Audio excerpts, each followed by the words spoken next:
and I'm back, and today I'm going to be reacting to the third episode of Dragons: The Nine Realms. This is pretty much like a spin-off series for How to Train Your Dragon, and I already reacted to the first and second episode, so I'll leave a link for the playlist in the description if you want to see that first. So let's start. So the first thing we see is pretty much Tom, who needs to get home after his encounter again with Thunder. And Thunder is carrying him home, so I feel like the relationship, I mean, yeah, as I said before, this kind of feels a little bit rushed. It makes sense again, it's only 6 episodes. But, it's nice. I like it. I feel like they definitely match for each other. And it's cool how, like, I mean, I guess it makes sense. They're not scared of each other, really. Because in How to Train Your Dragon, we had Vikings and dragons who were hating each other, they were killing each other, so obviously they would be scared of each other. But these guys, they have never seen each other before, so it's fine. I have said the word each other so much in that sentence, it's kind of ridiculous. But yeah, he gets home just in time, before his mom was like coming home right then, so he like climbed through the roof, which was pretty funny. His hair also went up again. I think it was because like thunder and the whole lightning thing. But his mom like calls it some kind of rebellious phase. That was pretty funny. So Tom wants to sneak out again, makes sense. I mean, he found the damn dragon, obviously he's gonna want to come back. But there are now sensors, which he can't get past. So he decides to go ask Alex for help, because she already helped him with the whole map thing. And honestly, this whole interaction was beautiful.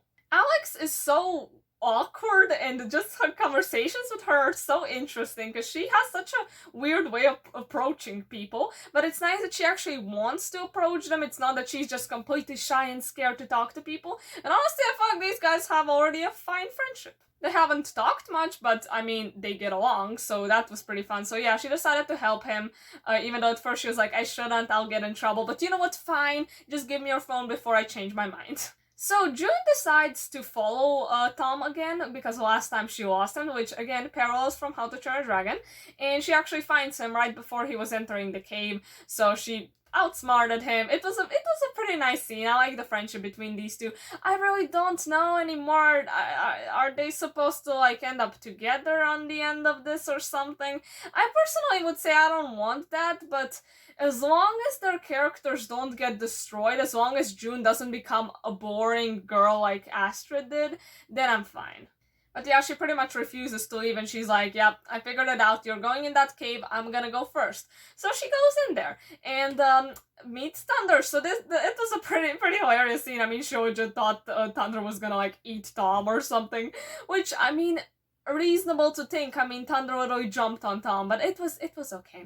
So Tom introduces her to Thunder. It's pretty nice. She's just so excited that like, oh, dragons are real. I mean, she always believed in dragons, but it's hard to believe now that you see one. And Thunder really liked her too. Thunder is just a very friendly dragon. So she wanted to actually like take a picture of Thunder, but Tom explained to her that they shouldn't do that, because like they shouldn't tell their parents either, because their parents are working for that like whole research team, which if they find out about dragons, yeah, that could go awfully wrong. It's pretty much like how in the second episode Alex was saying like, oh yeah, if there were dragons, they would be turned into hamburgers and bagged. But Tom decides, you know what, let me give you a test flight. I love how June's comment, she was like, why am I in the front? I don't want to be in the front, but he's like, oh, it's a better view. So it was a nice scene, I gotta say, except the animation wasn't that good. Like, I know this show didn't have a big budget, and it's a shame, because I feel like if this had a bigger budget, this would be such a great experience, but it really was lacking something. It was lacking, like, that whole fluid movement of the dragon. It just really felt, like, very sharp and unnatural. But you know what, it was fine. On the end of the day, at least the scenery was nice. So eventually, they take her to the hidden world. This is, again, a very pretty scene. I'm guessing, yeah, there are probably multiple hidden worlds in the world, and I'm just wondering why this one is made, like, entirely out of crystals, but it does look pretty, and I like it. And oh my god, there are terrible terrors! Oh my god! So, pretty much, it is confirmed that Thunder is a Night Knight, and he's a direct descendant of Toothless and I guess the Light Fury. So, that's still a bit weird to me, but you know, it's just kind of weird to me that he still, like, has so much black in his coat. But you know what? I'm not gonna question it too much. He looks pretty, so whatever. But yeah, there are terrible terrors, so some species are like exactly the same. Just Thunder's proportions changed a bit. If he's a nightlight, I feel like his head is a bit too big. I don't know. So yeah, they see these dragons, so I don't know why these they annoy me right now. They're very annoying. Like, oh, they see like, oh, they eat crystals, but they're also super aggressive. So June tries to approach them because she's very positive about all of this. I really like, I don't know, her character is just quite funny to me, and it's very nice. It's well made because she like believes in her own story, and if dragons are good, then all dragons must be good, which she'll have to learn that's not the case. But these dragons are aggressive, so they attack her, and that's lovely, so she has to, escape. So Thunder and Tom save her, but eventually it happens that she falls into this like I guess cave under a cave, another cave just, and she falls into the water. Thank God, because if she fell on the ground, she could have been dead. And also got the scenery, like, yeah, maybe it doesn't have the best animation, but the places we've been are gorgeous. So here's where she sees this dragon. So this dragon actually just emerges from the water. I guess it's a water dragon, which is quite interesting. I kind of thought like that Alex's dragon would be the water one, but I guess it's this one. And the problem here is that this dragon is trying to get out of here. I don't know how it got stuck here, but like when it's trying to get out, it hits the ceiling and then stuff starts falling down, so that's kind of dangerous for her, but obviously the dragon as well. I really like this scene because Tom is quite smart in this case. So before we saw like how he has the hammer and how Thunder recognizes that sound. So he used the hammer to tap on the crystals, and Thunder heard that and came to him, and the other dragons didn't recognize that.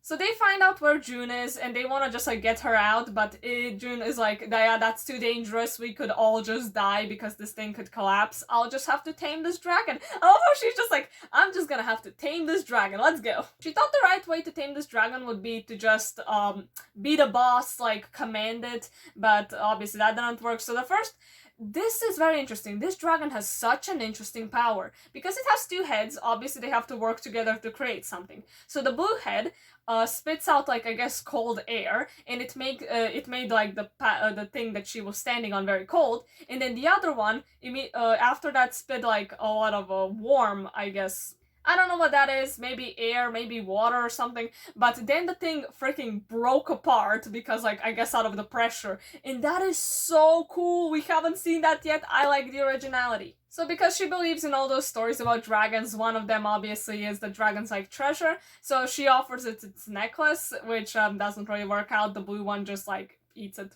And honestly, I like the design of this dragon. I like how, even though the heads are very similar, they are different, as you can see. Like, the horns are different. The red one has bigger teeth, and the blue one has smaller. It's interesting. It's like, not the biggest difference, but it is there. So Thunder and Tom are still trying to escape from those annoying dragons. Thunder even flies up, but again, those dragons can fly, even though they look like bugs. Why? Again, why do we need the ugly dragon? I don't think anybody asked for that, but okay.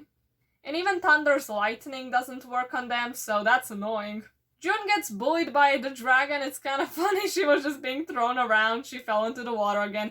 Gotta comment on the inconsistencies, because she falls in the water, and two scenes later, her hair is completely dry. So I feel like they should have just, for this whole scene, let her hair be, like, wet. I don't know, that's just like a little eyesore that really bothered me, but whatever. So she eventually figures out, hey, maybe this is not the way I'm supposed to do it. Maybe I'm supposed to respect the dragon and not try to command it. So the dragon kind of, I guess, understands that. I don't know. These two dragons, they seem interesting, so I hope they're gonna be interesting characters. But yeah, she bonds with it, and I think it's quite funny how she's gonna, like, just exchange which dragon she's sitting on, because, like, through this whole thing, like, one dragon picks her up and puts it on their neck. It's just, it's cute. So to get out of there, she decides, you know what, let's just break the ceiling, even though, I mean, that's kind of, makes sense, I guess, but it's still kind of dangerous. But yeah, they use the whole tactic of the dragon being able to break anything with the heat and the cold. And they get out. Also, the blue dragon, I'm pretty sure, spit out the necklace back, which is, it's disgusting, but sure.